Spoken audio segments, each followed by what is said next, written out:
All right, so let's start with this chapter, light, reflection, and I guess shadows. नहीं, Light, shadow, shadows and reflection. reflection. Okay, बहुत easy chapter है, but easy के चलते over confident नहीं हो जाना है, चीज़ों को अच्छे से समझना है. And let's find out what do we learn new about light, what is light and what are some of its properties. सबसे पहले light लिखो is an electromagnetic energy. ठीक है, कोई पूछे what is light, क्या लिखोगे? Light is an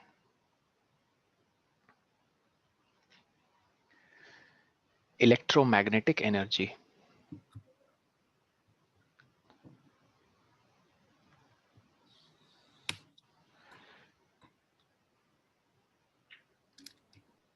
लिख लिया? सर इलेक्ट्रोमैग्नेटिक क्या होता है?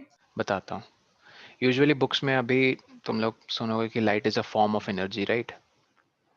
Yes sir. बट वो किस तरह की एनर्जी है, कौन सा पर्टिकुलर फॉर्म है? इलेक्ट्रोमैग्नेटिक वर्ड में ना दो वर्ड्स आते हैं, एक इलेक्ट्रिक और मैग्नेटिक. ठीक है, जब हायर क्लासेस में जाओगे ना तो पढ़ोगे कि इलेक्ट्रिक फील्ड, मैग्नेटिक फील्ड्स, ये सब एग्जिस्ट करते हैं. जैसे मैग्नेटिक फील्ड ना, बार मैग्नेट सबने देखा होगा कभी ना कभी, जिसके दो पोल्स होते हैं, नॉर्थ और yes sir, south. North and south. तो इसके अराउंड ना फील्ड्स होते हैं. फील्ड्स मतलब ऐसे इनविजिबल लाइंस होती हैं जो तुम्हें दिखेंगी नहीं नॉर्मली, नेकेड आई उसको देख नहीं सकती कभी. तो उसी तरह लाइट में सिर्फ मैग्नेटिक फील्ड नहीं, इलेक्ट्रिक फील्ड भी होता है. ठीक है, ये सब हायर क्लासेस में डिटेल में पढ़ते हैं. दैट्स वाई जब दोनों फील्ड किसी काइंड ऑफ एनर्जी में प्रेजेंट हो तो हम कहते हैं इलेक्ट्रोमैग्नेटिक एनर्जी. ओके, लिख लिया? पर सर लाइट में तो मैग्नेटिक एनर्जी नहीं होती. दो फील्ड्स होते हैं, इलेक्ट्रिक फील्ड भी होता है, ऐसे ऐसे चलता है, जैसे सांप नहीं चलता है यस सर. ऐसे. सब और पर लाइट तो और ट्रैवल स्ट्रेट लाइन में करता है. और मैग्नेटिक फील्ड ऐसे चलता है. ये जो ब्लू ये जो ब्लू वाली चीज देख रहे हो ना, ब्लू वाली, ये स्क्रीन के बाहर निकल रही है और अंदर भी जा रही है. ठीक है, ब्लू वाली, समझ रहे हो? फीलिंग लो थोड़ी, इसकी 3D फीलिंग है. और ये जो ब्लैक वाली चीज है ना, ये स्क्रीन में ही है, ऊपर नीचे. तो ये जो चीज है वो इलेक्ट्रिक फील्ड है, ये ब्लैक. और मैग्नेटिक फील्ड ये है ब्लू कलर में. ये दोनों चलते रहते हैं साथ साथ. तो ये दोनों फील्ड्स एक साथ लाइट में होते हैं. ठीक है. पर सर लाइट तो एक स्ट्रेट लाइन में ट्रैवल करती है. हाँ, वेरी गुड क्वेश्चन. इसीलिए हम कहते हैं कि लाइट के पास एक वेव नेचर है. जैसे लहरें नहीं आती समुद्र के किनारे, वेव, ऐसे ऐसे आती ना वेव्स. तो तुम जो कह रही हो सुदीपा, उसको हम कहते हैं पार्टिकल नेचर. क्या कहते हैं? जैसे पार्टिकल का एग्जांपल देता हूँ, जैसे बॉल, तुमने बॉल फेंका तो तुम एग्जैक्टली बताओगे अच्छा मैंने इतनी स्पीड से फेंका है तो वहां कहीं जाके गिरना चाहिए. तो वैसे लाइट, तुमने लाइट इस डायरेक्शन में मान लो थ्रो की है, लेजर लाइट या टॉर्च लाइट ऑन करके, तो तुम्हें पता है लाइट इस डायरेक्शन में जाएगी ना, तो इधर चली जाएगी, क्योंकि light travels in a straight. मतलब पार्टिकल नेचर शो करता है कि तुम प्रेडिक्ट कर पाओगे कि अच्छा मैंने इधर पॉइंट किया है लेजर लाइट को तो इधर ही जाएगी लाइट, इधर इधर नहीं जाएगी, राइट? यस. तो ये सब हायर क्लास में पढ़ते हैं, इसलिए मैं कह रहा हूँ इसमें अभी मत जाओ. हायर क्लास में ये पढ़ोगे कि light has both wave plus particle nature. लेकिन अभी जूनियर क्लासेस में सबसे पहले तुम लोग पढ़ते हो कि light travels in a straight line. कितना गलत पढ़ाते हैं. हायर क्लासेस में जाओगे तो समझ में आएगा light does not travels in a straight line. Yes sir. Improvement होती है आस्ते आस्ते, हायर क्लास में जाओगे ना तो चीजें इम्प्रूव होती हैं. सब पर गलत क्यों पढ़ाते हैं पहले? गलत नहीं पढ़ाते हैं, काइंड ऑफ स्ट्रेट चलती है, लेकिन एकदम छोटे स्केल पे अगर देखो, छोटे स्केल से कहने का ये मतलब है, जैसे देखो मैंने इसको जूम कर दिया, ठीक है, ये दिख रहा है एम कैसा दिख रहा है, इतना भद्दा सा, यस सर। ठीक है। तुम्हें दूर से दिख रहा होगा कि ये जो एम है, कहाँ गया वो एम, हाँ एकदम स्ट्रेट मस्त इसकी लाइंस हैं, है ना। Yes sir. बट जैसे जूम किया कितनी भद्दी सी हो गई। तो कुछ ऐसे ही लाइट के साथ है। बड़े स्केल पे देखो तो लाइट सीधी चल लगती है हमें ट्रैवल कर रही है, हम घुस के देखो एकदम जूम करके तो उसके पार्टिकल ऐसे ऐसे नाचते हैं वेव की तरह। ठीक, तो ये लिख लिया सबने, लाइट इज इलेक्ट्रोमैग्नेटिक एनर्जी, ये इंपॉर्टेंट चीज आपको पता होना चाहिए। लिख लिया। सर लाइट की डेफिनेशन भी वही होगी। हाँ, light is an electromagnetic energy, यही है डेफिनेशन। ठीक है, यूजुअली इलेक्ट्रोमैग्नेटिक वर्ड यूज करना है तो क्या लिख लोगे, light is a form of energy. Okay yes. Okay now तो सर अभी अगर कोई हमें एग्जाम में पूछे कि does light travel in a straight line, तो हम यस लिखेंगे ना? Of course. Okay sir. ठीक है, अब लिखो नेक्स्ट पॉइंट ही उसके नीचे, लिखो light travels in a straight path. लिखो सब लोग, light travels in a straight path, full stop.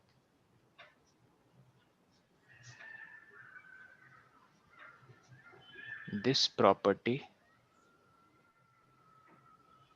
is known as, ध्यान से देखना, हाँ, rectilinear propagation of light. Rectilinear propagation propagation of light. Of light. Sir this what? ठीक है, this property okay is sir. Known as,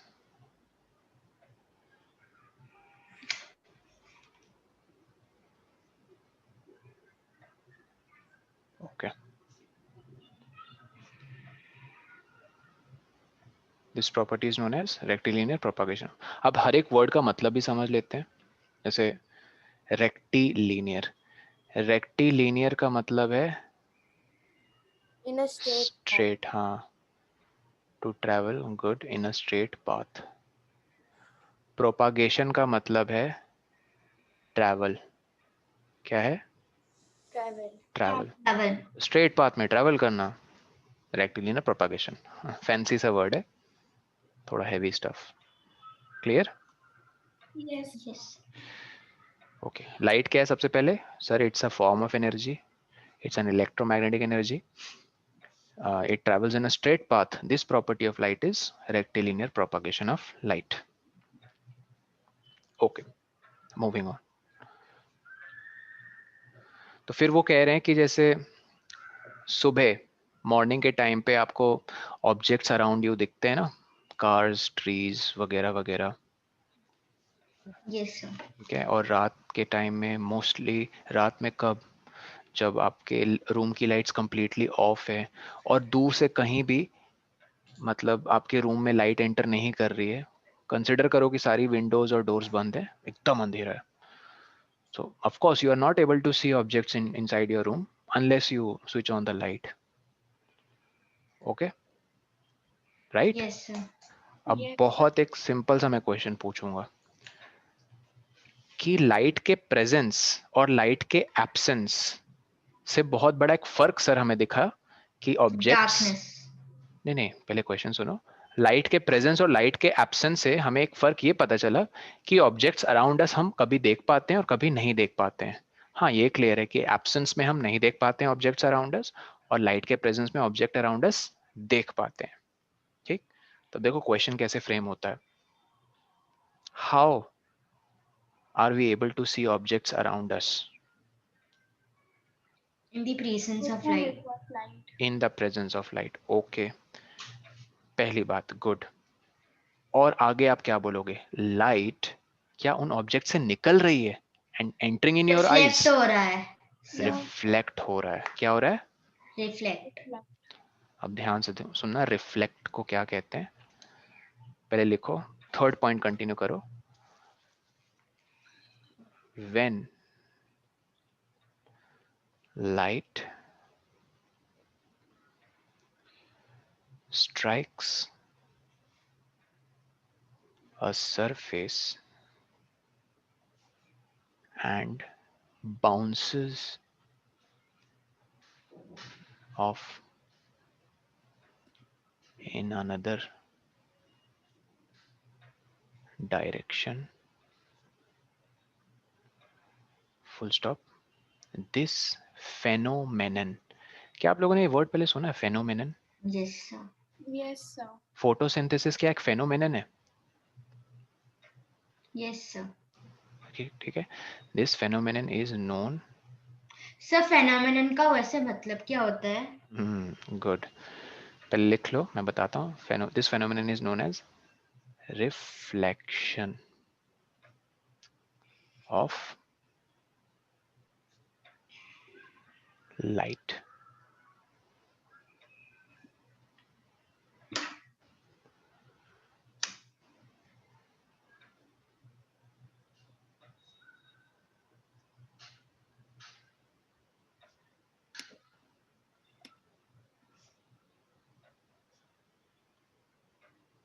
ठीक है, लिख लिया? Yes. अदिति और ऋषिका?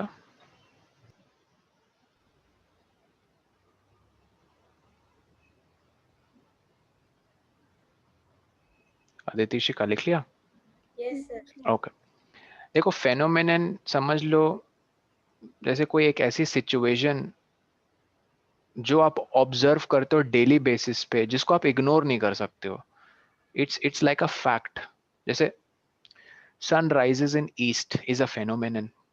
अब कोई कहे sun rises in west, oh no, sun sets in west, right? Yes, sir.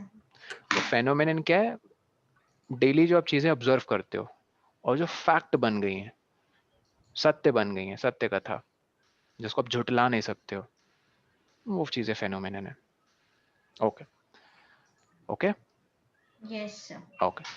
अब नेक्स्ट चीज आपको जो मैं बता रहा हूँ, ये थोड़ा सा ऑफ टॉपिक है, लेकिन ध्यान से सुनना. रिफ्लेक्शन जब होती है किसी ऑब्जेक्ट पे, जैसे सपोज ये एक ऑब्जेक्ट है, लाइट आई, स्ट्राइक कर रही है. जो लाइट आती है ऑब्जेक्ट पे स्ट्राइक करने के लिए, मैं फिर से रिपीट कर रहा हूं, किसी ऑब्जेक्ट पे जब लाइट कहीं से आ रही है स्ट्राइक करने, उस लाइट को एक स्पेशल नाम से बुलाते हैं इंसिडेंट Incident ray. लाइट, या इंसिडेंट रे ऑफ लाइट भी कह सकते हो.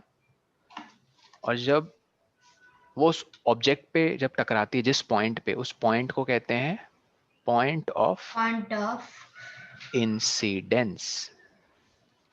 incidence. ठीक है, ये पॉइंट ऑफ इंसिडेंस है. फिर जब वो, ये देखो, क्या हो गया? रिफ्लेक्ट Reflect करके. तो इस लाइट रे को हम कहते हैं रिफ्लेक्टेड ray. रे. ये 3 टर्म समझ में आए आप लोगों को? Yes, sir. Yes, sir. Incident ray of light वो है जो ऑब्जेक्ट पे आ रही है टकराने को. रिफ्लेक्शन अभी हुआ नहीं है ना? रिफ्लेक्शन कब होता है?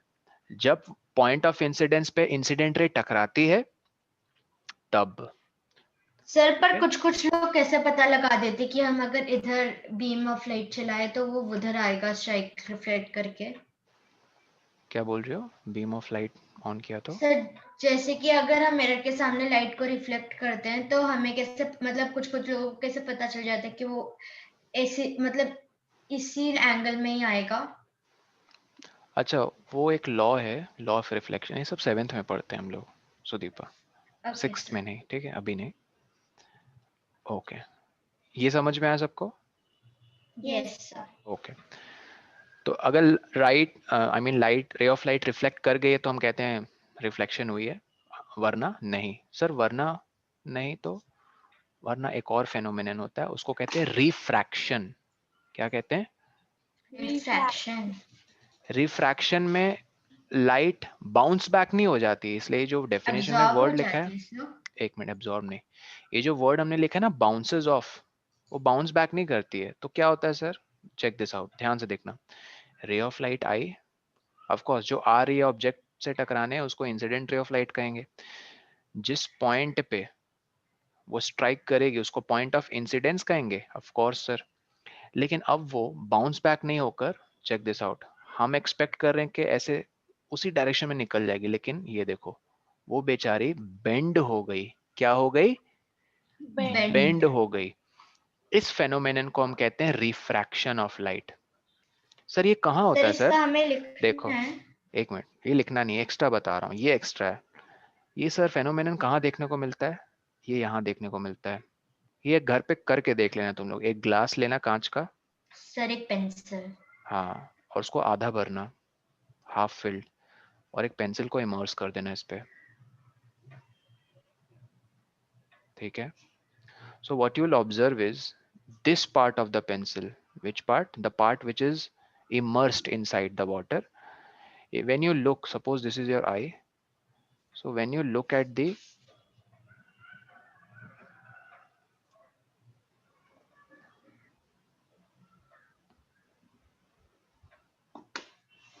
okay, when you will look at the pencil, it will seem to be distorted. Sir distorted bend. मतलब, हाँ, बेंड लगेगी, लगेगा यहाँ से टूट गई है पेंसिल, जिस पोर्शन से वो इमर्स होनी शुरू हुई है। तो वो इसलिए क्योंकि रिफ्रैक्शन फेनोमेनन हो रहा है। मतलब सर पानी से लाइट जब एयर में एंटर करती है, मैंने फिर से क्या कहा, वाटर से जब एयर में लाइट एंटर करती है, ओ मतलब सर मीडियम चेंज हो गया। हाँ, तो मतलब सर हम ग्लास, एयर, वाटर, ऑयल, जैसे ऑयल में भी केरोसिन, पेट्रोल वगैरह, वो वाले ऑयल्स जो लाइट को अपने थ्रू पास होने दें।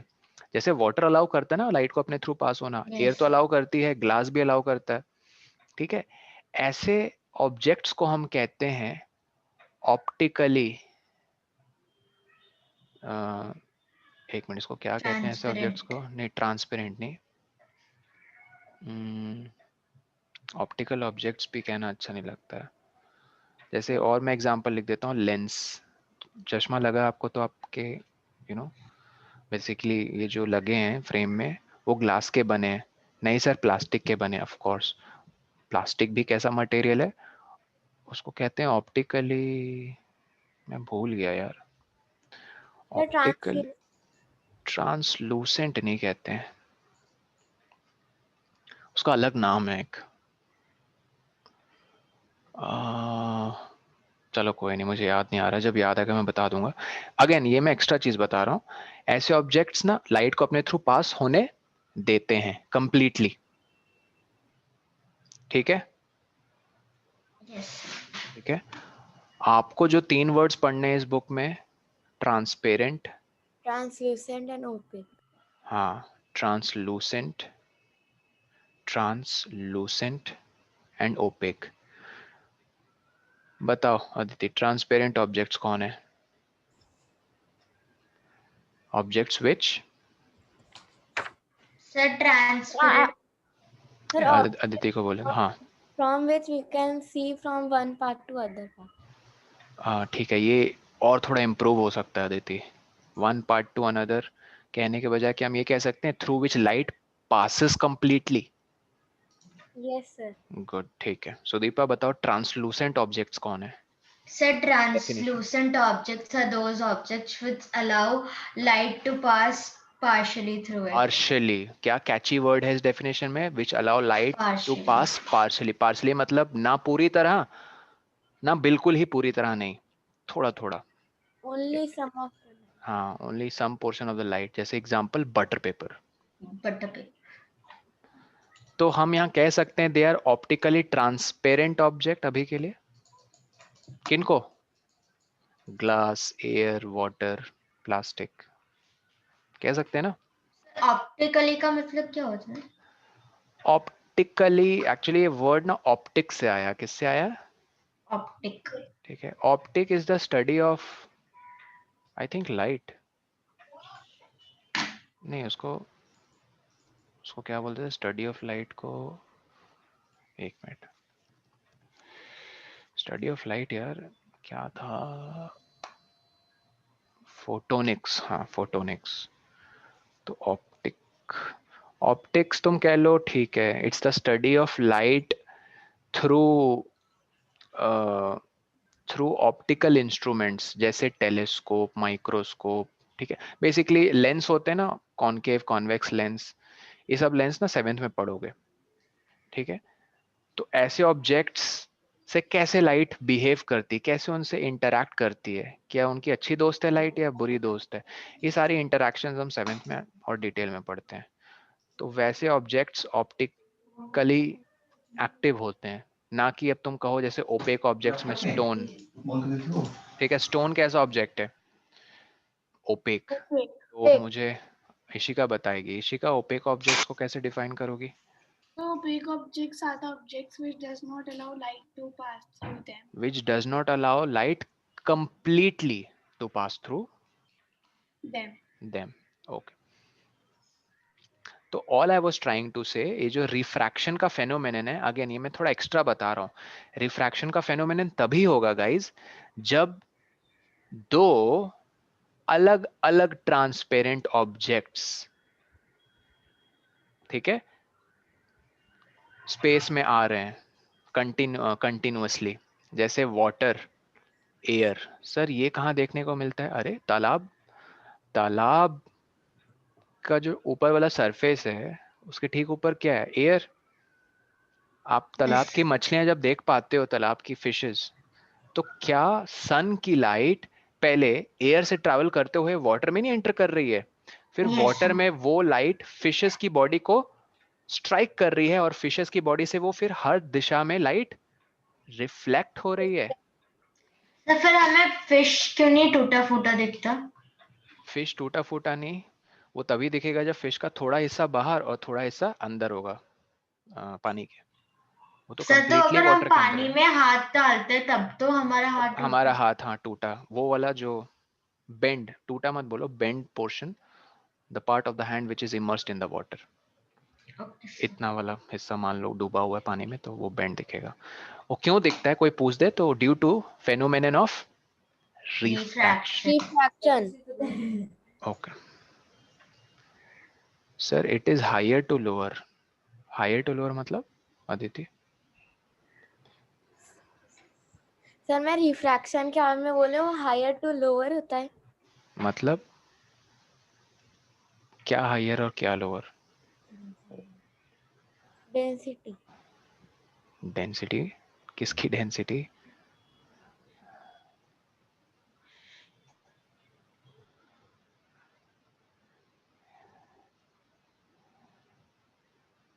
किसकी डेंसिटी? मटेरियल की। अच्छा, मटेरियल की क्या होती है डेंसिटी? ये तुमने कहाँ से पढ़ लिया?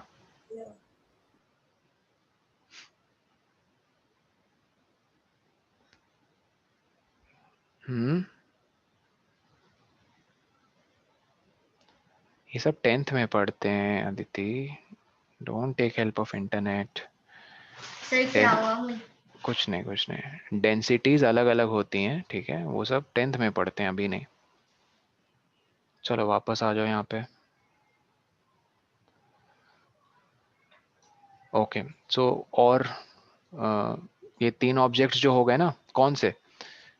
ट्रांसपेरेंट, ओपेक और translucent. these objects are non-luminous objects. What are they? Non-luminous object. Non-luminous. I think सबको definition clear है। Objects पर which, सर मुझे ये पूछना है, एक minute, objects which do not give off light। Light. हाँ, सर मुझे ये पूछना है कि क्या सन ट्रांसपेरेंट है, ओपेक या ट्रांसलूसेंट है? मैंने क्या कहा? नॉन ल्यूमिनस 3 तरह के होते हैं, नहीं समझी? सर फिर सन लुमिनस है, मैंने अभी तक कहा कि लुमिनस 2 या 3 तरह के होते हैं। मैंने सिर्फ अभी अभी कहा कि नॉन लुमिनस ऑब्जेक्ट्स 3 तरह के होते हैं, transparent, opaque and translucent. Okay, okay sir. Sun is just a luminous object जो Okay, अपनी sir. लाइट खुद एमिट करता है, that's it, which give out its own light. Emit करना मतलब रिलीज Giving करना। out light. इस वर्ड को बुक में अंडरलाइन करके लिख सकते हो, इसका substitute word release. I hope luminous objects की डेफिनेशन क्लियर है. Yes, sir. Objects which give off their own light or emit their own light. Non-luminous objects are those which do not have their own light. ठीक है. तो अब coming back to my question, how are we able to see objects around us? लिखो इस question को पहले. How are we able to see objects around us? मैं answer लिख रहा हूँ, पहले तुम लोग क्वेश्चन लिखो.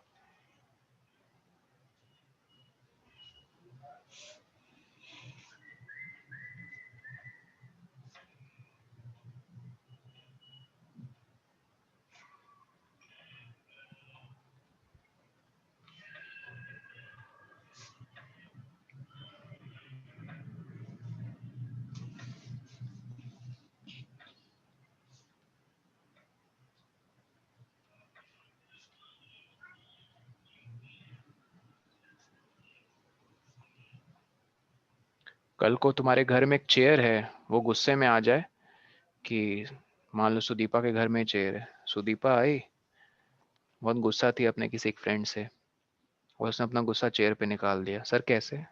चेयर को लात मारी. तो चेयर भी नाराज हो गई सुदीपा से. उसने कहा अब से मैं दिखूंगी नहीं सुदीपा को. क्या कहा चेयर ने? अब से मैं दिखूंगी नहीं सुदीपा को. तो ऐसा ही हुआ क्या? सच में नहीं दिखी उसे? हाँ, वो चेयर उसके मॉम डैड को दिख रही थी, उसे नहीं दिख रही थी. तो अगर light falling on objects around us all directions में नहीं, कुछ डायरेक्शंस में ही जाए और कुछ डायरेक्शन में नहीं जाए. अपने इस एग्जांपल वाले केस में किस डायरेक्शन में नहीं जा रही है? सुदीपा के आंखों वाली डायरेक्शन में नहीं जा रही है लाइट. किस ऑब्जेक्ट से? उस चेयर से जो गुस्सा हो गई है. तो क्या सुदीपा को वो चेयर दिखेगी अगर light from the chair is not falling on her eyes? Sir नहीं दिखेगी. विजिबल हो गई ना. यस. इसीलिए ऑब्जेक्ट्स अराउंड अस को देखने में हम तभी सक्सेसफुल होते हैं जब वो लाइट को ऑल डायरेक्शंस में रिफ्लेक्ट करे, सारी डायरेक्शंस में. सपोज ये बॉल है, सन की एक रे ऑफ लाइट आई इस पॉइंट पे, इस रे से इस पॉइंट से इस पॉइंट से अलग अलग डायरेक्शन में नहीं, but all I am trying to say is इसी पॉइंट पे ना, इसी पॉइंट पे बहुत सारी रेज फॉल होंगी अलग अलग डायरेक्शन से. इन सारी रेस को हम क्या कहेंगे जो आ रही हैं कहीं से? Beam of light. इंसिडेंट. ठीक है, इंसिडेंट बीम कह लो. गुड, मैं ये वर्ड एक्सपेक्ट कर रहा था तुम कहो. इंसिडेंट मतलब जो अभी तक फॉल नहीं हुई ऑब्जेक्ट पे, होने ही वाली है. राइट? समझ रहे हो? इंसिडेंट. Yes sir. ठीक है, एक सिंगल पॉइंट पे गिर रहे हैं, उस पॉइंट को कहते हैं पॉइंट ऑफ इंसिडेंस.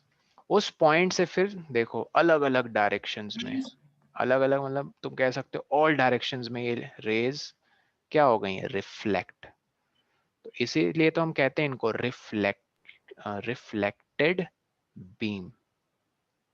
तो ऑल डायरेक्शंस में गई ना, गई कि नहीं गई? Yes, sir. तो कल को बॉल का ये वाला हिस्सा मान लो किसी से नाराज हो जाए और कहे नहीं यार उस डायरेक्शन में ना भेजो ही मत, इस डायरेक्शन में.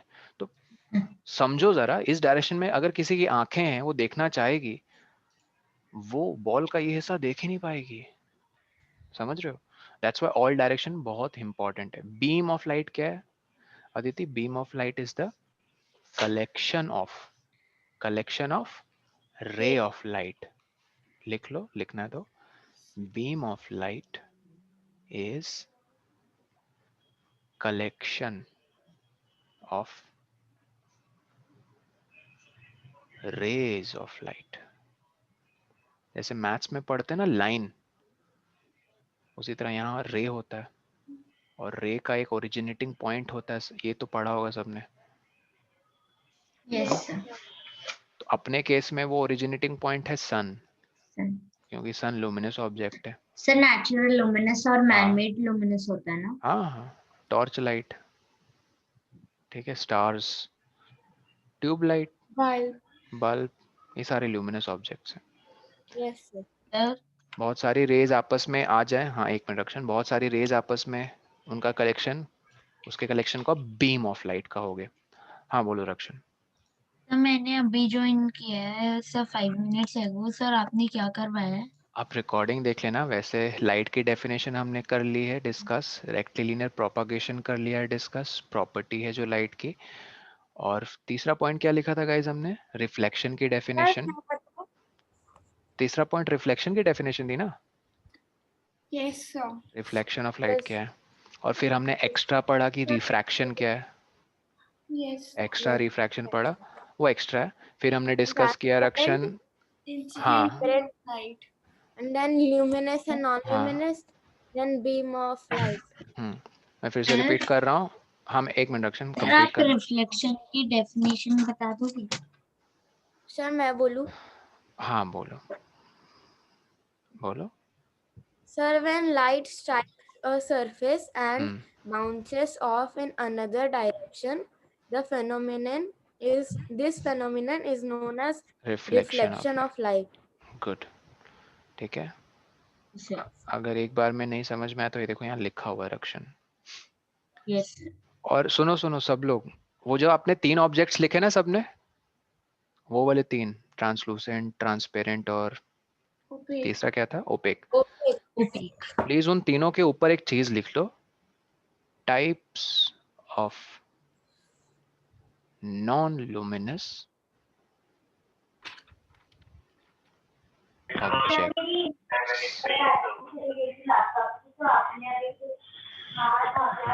हाँ सब लोग लिख लो उसके ऊपर, सब लोग ध्यान से। Types of non luminous object, कितने टाइप्स हैं गाइस? Key. ठीक है, Transparent, translucent and opaque. Opaque, good. Transparent क्या ऑब्जेक्ट की, मुझे ये पूछना है कि जो लुमिनस ऑब्जेक्ट होते हैं तो वो एक मैनमेड होते हैं और एक नेचुरल होता है ना? ट्रांसलूसेंट, एक मिनट रुको पहले मैं इसको लिख लूँ, ओपेक। और प्लीज ये यहाँ लिखना, ये मत भूलना कि ट्रांसपेरेंट ऑब्जेक्ट की डेफिनेशन क्या है। An object which allows light to completely pass through it. हाँ ट्रांसलूसेंट के केस में which allow light to partially pass through it. तो कैचिंग वर्ड्स क्या हैं जो आपको लिखने लिखने हैं? कंप्लीटली पास यहाँ लिखना है, यहाँ Partially हाँ partially, and then complete. And do not completely allow, good. बस यही कैची वर्ड्स आपको डेफिनेशन में इंक्लूड करनी है, फुल मार्क्स मिलेंगे, टीचर पूरी इंप्रेस हो जाएगी। सॉरी मैंने अलाउ लिखा ही नहीं, यहाँ होगा कंप्लीटली अलाउ, फिर पार्शली अलाउ, और लास्ट में do not completely allow. Example लिख लोगे सब लोग? स्टोन किसका एग्जाम्पल होगा? Stone, Opaque. Sir opaque. Opaque. Chair wall door, sir opaque. Wooden. अब Sir, कोई कहेगा नहीं सर मेरे घर में हाँ वो स्लाइडर है, वो ग्लास वाला डोर, वो अलग चीज है। वुडन डोर कोई कहे तो opaque. Butter paper, translucent. Translucent. Transparent glass. ठीक है। ग्लास में आते हैं, ग्लास Yes, sir. क्या Trans- कैसा ऑब्जेक्ट है? Transparent. Transparent. Air, transparent. Air, sir क्या? Air, Transparent. एयर हवा, Transparent. Transparent, transparent. Good. Water, Water. Oh. Sir transparent. Transparent. Muddy water, Opaque. Opaque. Muddy water, translucent. Translucent, very good. Partially allow करेगा। क्या होता है transparent? क्या कह रहे हो? ट्रांसपेरेंट होता है ह्यूमन बॉडी मतलब स्किन? No. नहीं नहीं, Opaque होता है. ट्रांसपेरेंट तो कतई नहीं होता है। Opaque होता है. सॉरी हमारे Opaque- नेल। ओपेक सर भी नहीं नेल। होता है, ट्रांसलूसेंट कह सकती हो। पता कैसे? कभी टॉर्च लाइट जला के आर पार देखने की कोशिश की, लाल लाल दिखता है, Yes, sir. Yes sir. ठीक है। And it actually also depends on thickness. तुम अब बोलोगे मैं अपने हार्ट के इधर टॉर्च मार रही हूँ, मुझे पीछे से लाइट दिखनी चाहिए, तो ऐसा पॉसिबल नहीं है ना। तो इट आल्सो डिपेंड्स कि तुम ह्यूमन के किस पार्ट की बात करो। Human skin is translucent skin. Only skin. सिर्फ ह्यूमन बॉडी कह दोगे तो बहुत मतलब अटपटा सा वर्ड है। ह्यूमन बॉडी क्या भाई, ह्यूमन बॉडी में ह्यूमन लेग, ह्यूमन खोपड़ी, ह्यूमन हैंड, ठीक है, वगैरह वगैरह। हाँ तुम क्या पूछ रही थी सुदीपा? सर फिर क्या बोल? Yes, sir. कहो। यस सर, मैं ये पूछना चाहती थी कि सर ह्यूमन जो वो नेल्स होते हैं हमारे, तो वो ट्रांसपेरेंट होते हैं फिर? अच्छा, नेल्स ट्रांसपेरेंट तो नहीं होते हैं, सर ट्रांसलूसेंट होते ट्रांसलूसेंट होते हैं। Okay sir. गुड। ये लिख लिया सबने, आगे बढ़े। Yes sir. और एक बात सुनो, लुमिनस नॉन लुमिनस ऑब्जेक्ट्स के बीच में डिफरेंस है तो कम से कम 2 डिफरेंसेस लिख लोगे। Yes sir. पहला डिफरेंस सर यही, it gives of its own light, it does not gives of its own light. दूसरा क्या लिखोगे ये तो बताओ। सर 2 एक डिफरेंस पूछे हैं, एग्जाम्पल को छोड़कर, एग्जाम्पल को छोड़कर। Sir there are 3 types of luminous object. अरे नहीं यार, थोड़ा कुछ सॉलिड बात सोचो जो आपको डिफरेंस बता सके ल्यूमिनस नॉन ल्यूमिनस के बीच में।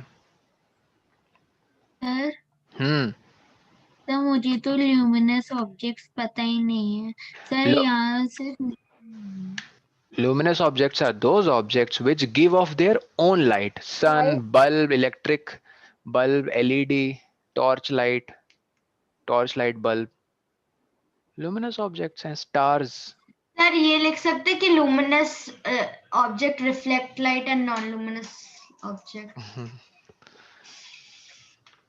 and non-luminous does not reflect light. Sir नहीं, वो भी तो रिफ्लेक्ट करते हैं। non-luminous object can be seen only when light is there. हम ये भी लिख सकते सर हैं हम लिख अच्छा। सकते हैं कि नॉन सर एक मिनट इशिका लुमिनस बोलो। ऑब्जेक्ट क्या बोलते ल्यूमिनस ऑब्जेक्ट्स दिखते हैं क्योंकि वो अपनी ओन लाइट Yes सर, मैंने वही बोला। सर हाँ, बहुत बढ़िया। की हेल्प से दिखते हैं। एग्जैक्टली आप ऐसे बोल सकते हो कि non luminous object depend on luminous objects. हाँ, और जरूरी नहीं लुमिनस ऑब्जेक्ट, आप ऐसे कह दो non luminous objects depend on light coming from other sources to be visible. However दूसरे में क्या लिखोगे, luminous objects do not require any other light to be visible as they emit their own light. Light. समझ में आया second difference? उसकी definition में छिपा हुआ था इसका मतलब। थर्ड में आप वो सर कहते हैं आप ना, वापस रिपीट कर सकते हैं? थर्ड में आपको एग्जांपल दे दिया। मैं कह रहा सर था आप लिखो, वापस repeat. Yes sir. Non luminous objects depend on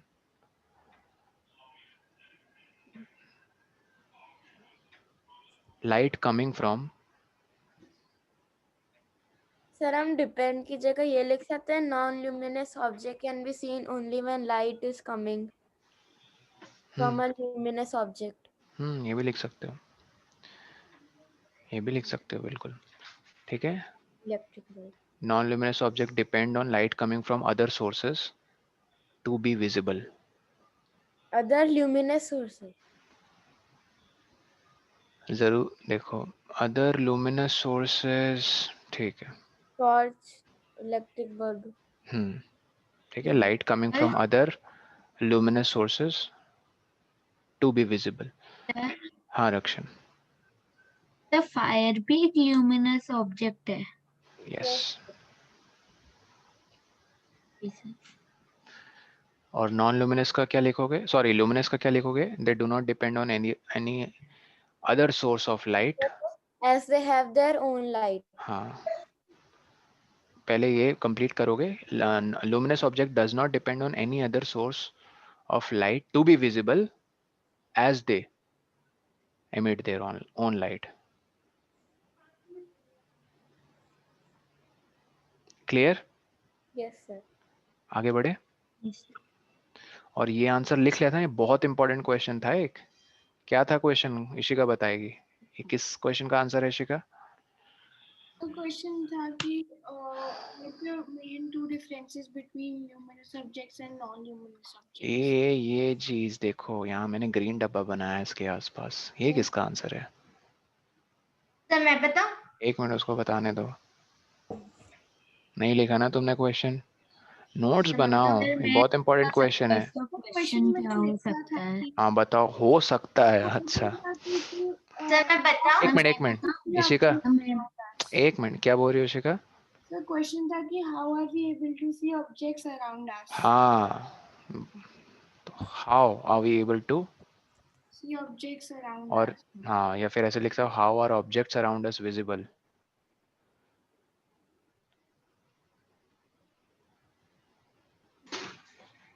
To us. Luminous non luminous का अलग है डिफरेंस. ऐसे कॉलम बना लेना जैसे बनाते हो ना कॉलम डिफरेंस वाला. Yes, sir. हाँ. Lumi non Lumi. लूमी में क्या था पहला? दे emit their own light. Yes. Non Lumi में they do not emit their own light. Second क्या था? luminous objects Do not depend on do not the depend light, on, but have their own light. नहीं नहीं, do not depend on any other source of light to be visible. Yes, sir. और non Lumi का लिखोगे they depend on other source of luminous they depend on light coming from other luminous sources And light coming from other luminous objects. sources to be visible. Sir हम luminous objects लिख सकते हैं या फिर luminous sources लिखना important है? दोनों same है. ठीक है, आगे बढ़ते हैं, काफी टाइम स्पेंड कर लिया इसमें. तो देखो ये चीजें जो हमने डिस्कस की हैं काफी कुछ इसमें कवर हो गया है. और रिफ्लेक्शन सॉरी इसमें हमने एग्जांपल्स ही नहीं कुछ डिस्कस किए हैं. इसमें सर जब हमने रिफ्लेक्शन की डेफिनेशन डिस्कस की तो वॉल, दीवार, चेयर और प्लेन मिरर कौन ज्यादा रिफ्लेक्टिव है? सब प्लेन मिरर. ठीक है, प्लेन मिरर. अब सुनो क्यों. इम्पोर्टेंट क्वेश्चन, ध्यान से सुनना. आप लोग जब हायर क्लासेस में जाओगे तो पढ़ोगे metals are shiny. Are lustrous. Are हटा देता हूँ, ऐसे लिखता हूँ हैव शाइनी सरफेस. ये शाइनी में सिंगल एन आता है सर ना? lustrous. Yes, sir. हाँ, शाइनी सरफेस. सर हम lustrous लिख सकते हैं. हाँ, दे आर लस्ट्रस. स्पेलिंग है लस्ट्रस मतलब चमकीले. Yes sir. ठीक है, अब समझो इसका मतलब वो लस्ट्रस क्यों है. उसका सिंपल रीजन है, दे reflect light easily falling on them. ठीक है, The luster soft. क्या कह रही हो? Lustrous मतलब लस्ट्रस मतलब चमकीले, shiny. शाइनी. एग्जैक्टली, ऊपर जो लिखा है चमकीले की स्पेलिंग हिंदी में यही होगा क्या? चमकीले. Yes, sir. सर का की ई की बड़ी मात्रा. Yes sir. Yes, sir. बड़ी चमकीले. चमकीले नहीं कीले, पीले, गीले. चलो सुनो, लस्ट्रस वो क्यों है? क्योंकि वो लाइट इजिली रिफ्लेक्ट कर पाते हैं उनके ऊपर जो गिरती है. पता, वुड हो गया, चेयर हो गया, और फिर sir would be The lustrous. plastic. Plastic भी थोड़े लस्ट्रस होते हैं. बट तुम अपने आसपास एक ऑब्जेक्ट बताओ जो काफी डल है अपीयरेंस में. डल मतलब एकदम मतलब रबर. बुझा सा है. हाँ, रबर कह लो. Rubber. Good. The wood. Wood ठीक है, अनलेस वो वुड पॉलिश्ड है. मानते हो कि नहीं? Sir, पॉलिश नहीं cloth? होनी चाहिए वुड. क्लॉथ, बहुत बढ़िया. ठीक है, चलो अब इतने एग्जांपल्स में अब एक चीज सुनो बहुत ध्यान से. इनका सरफेस कुछ इस तरह से ना गाइज. मान लो ये सरफेस है, ये तीनों में से किसी एक ऑब्जेक्ट का. इस पे मान लो ऐसे 3 रे ऑफ लाइट्स गिर रही हैं. इन लाइट्स को क्या कहते हैं? Incident. Incident light. Ray of light. हाँ, तो मान लो इनकी पावर है यहाँ पे 10, और जब रिफ्लेक्ट होके जाएंगे ना तो पावर हो जाएगी 2. मतलब क्या उन्होंने अच्छे से रिफ्लेक्ट की लाइट उनकी No, original sir. Power? No sir. No, sir. That's why these objects are they have poor reflectivity. क्या मैंने कहा? These Poor. Poor More reflectivity. reflective. और मेटल्स जो शाइनी हैं, जो लस्ट्रस हैं, उनकी गुड रिफ्लेक्टिविटी होती है. जैसे मेटल्स गुड सर काफी होता है. कंडक्टिविटी भी उनकी अच्छी होती है, करंट को पास करने देते हैं. तो हाँ, उनकी सब अच्छी होती है. क्या बोल रही हो अदिति? सर कम क्यों हो जाता है? Reflectivity Yes, sir. क्योंकि ऐसे वाले जो सरफेसेस होते हैं ना, मतलब रबर, वुड और क्लॉथ, ये ऐसे समझ लो, पता नहीं इनके स्ट्रक्चर में कुछ ऐसा है, ठीक है, स्ट्रक्चर सर मतलब क्या उनके स्ट्रक्चर स्मूथ नहीं होते? काइंड ऑफ, तुम यही कह लो अभी के लिए, ठीक है। हम अभी 6th-7th में तो यही पढ़ लेते हैं, स्मूथ नहीं होते हैं इनके सरफेस। जैसे रोड हो गया, रोड उतनी चमकती नहीं है ना, यस लेकिन मान लो उस रोड पे एकदम नई नई रोड बनी है जिसपे अलकतरा गिरता है ना, ब्लैक ब्लैक कलर का, यस सर, तो वो थोड़ी ज्यादा चमकती है, क्योंकि यस उसके ऊपर अभी मिट्टी नहीं बैठी है। अब 1 साल रगड़ेंगे वो रोड को, अब रगड़ते नहीं है, मतलब 1 साल हो गया रोड को बने बने, गाड़ी जाएंगे गाड़ियां आएंगी जाएंगी तो उस पर डस्ट बैठेगा ना, यस डस्ट, यस घर में भी कितना सारा डस्ट आ जाता है, तो डस्ट का सरफेस काफी पुअर है रिफ्लेक्टिविटी के मामले में। सर, ठीक है, जो हमारे वॉल्स होते हैं क्या वो भी मतलब थोड़े से लस्ट्रस होते हैं या वो भी डल होते हैं? नहीं, इन जनरल तुमने अगर वैसा पेंट नहीं लगाया जो एड्स देते हैं ना टीवी में, क्या यस ड्यूरोलेक्स, और एक है yes paint, Asian Paints, yes sir, वो बहुत आता है। एक रणबीर कपूर भी एक ऐड करता है, व्हाटएवर, यस सर। बारिश में भीगते रहता है, दिस दैट। और सो द पॉइंट इज, वो डिपेंड करता है क्वालिटी क्या है पेंट की। अच्छा, ये सब मैं बता क्यों रहा हूँ, ध्यान से सुनो, ये सब मैं इसलिए बता रहा हूँ, जो प्लेन मिरर होता है वो एक्चुअली ग्लास होता है। क्या होता है सर? ग्लास। हाँ, ग्लास की एक थिकनेस मान लो इतनी, मान लो 1 सेंटीमीटर या 1.2 सेंटीमीटर। ग्लास के एक साइड में ना सिल्वर पेंटिंग कर देते हैं। क्या कर देते हैं? Silver painting. सिल्वर। और सिल्वर सबको पता है मेटल है। Yes sir. इस सिल्वर पेंटिंग के ऊपर अब हम एक पेंट की कोटिंग चढ़ाते हैं। किसकी coating? Paint. Paint coating over silver coating. सबसे पहले क्वेश्चन, सिल्वर कोटिंग क्यों की? क्योंकि वो रिफ्लेक्टिविटी बढ़ा देगा, right, because it's a metal. Yes sir. मतलब और लाइट सर इस से साइड, एक ओपेक भी बना लेगा, नहीं तो वो ऑब्जर्व कर लेगा जाते हैं। ओपेक नहीं बनाएगा, सिल्वर मेटल है, वो रिफ्लेक्ट करेगा। ट्रांसपेरेंट। हाँ, वो पहले ट्रांसपेरेंट था जब तक सिल्वर कोटिंग नहीं की थी, ट्रांसपेरेंट में से गुजर जाती लाइट, लेकिन सिल्वर कोटिंग कर दी है तो वो अब क्या कर रहे हैं? देखो क्या फेनोमेनन हो रहा है, रिफ्लेक्शन का फेनोमेनन हो रहा है, क्योंकि Yes. Silver is a good reflector because it is a metal. Yes sir, अब नेक्स्ट क्वेश्चन देखो क्या पूछते हैं, क्यों पेंट की कोटिंग इस पे चढ़ाते हैं सिल्वर? तुम ऐसे हल्के से नाखून भी मारोगे ना उसके पीछे, उसकी कोटिंग कोरोड हो जाएगी। किसकी कोटिंग? ग्लास। सिल्वर की। कोरोड का मतलब क्या होता है? कोरोड मतलब उखड़ जाना, तो वल्नरेबल टू कोरोजन। वल्नरेबल मतलब सर, उखड़ जाना? हाँ, उखड़ जाना। हल्का सा मान लो नाखून लग गया या चाबी किसी ने रख दी, ठीक है, कोई भी ऐसी चीज जिसमें मतलब थोड़ी घर्षण हो गई, फ्रिक्शन हो गई, तो उखड़ जाएगा सिल्वर कोटिंग। इसलिए उसको प्रोटेक्ट करने के लिए पेंट की एक कोटिंग चढ़ाते हैं। बात समझ में आ रही है? Yes sir. सर, वल्नरेबल का मतलब क्या है? वल्नरेबल मतलब टूट जाना। कमजोर पड़ जाना। किसके सामने? कोरोजन के सामने। कौन कमजोर हो जाता है सर? Silver coat. कोरोजन मतलब उखड़ जाना। यस सर, ठीक है, मतलब उखड़ जाना इन द सेंस, ऐसे समझ लो उसका सरफेस खराब हो जाना। टूट जाना। हाँ, जैसे आयरन, आयरन पे रस्टिंग हो जाती है, पता है, जंग लग जाती है जिसको इंग्लिश हिंदी यस में सर, कहते हैं। लग जाती है। हाँ, तो हम कहते हैं आयरन गॉट कोरोडेड। क्यों कोरोड हो गया सर? क्योंकि उसको पेंट नहीं किया था। और तुमको पता भी शायद होगा कि जो मेटल के ऑब्जेक्ट, आयरन के ऑब्जेक्ट्स होते हैं, उनको अगर पेंट ना करो तो जल्दी जंग लग जाती है उनपे। सब लोगों ने Yes, साइकिल चलाना आता है ना सबको?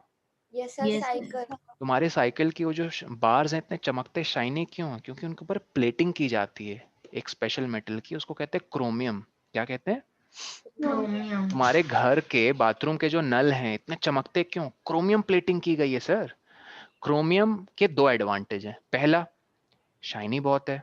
दूसरा, प्रोटेक्ट करके रखता है। किसे प्रोटेक्ट करके रखता है? आयरन को, फ्रॉम रस्टिंग। रस्ट।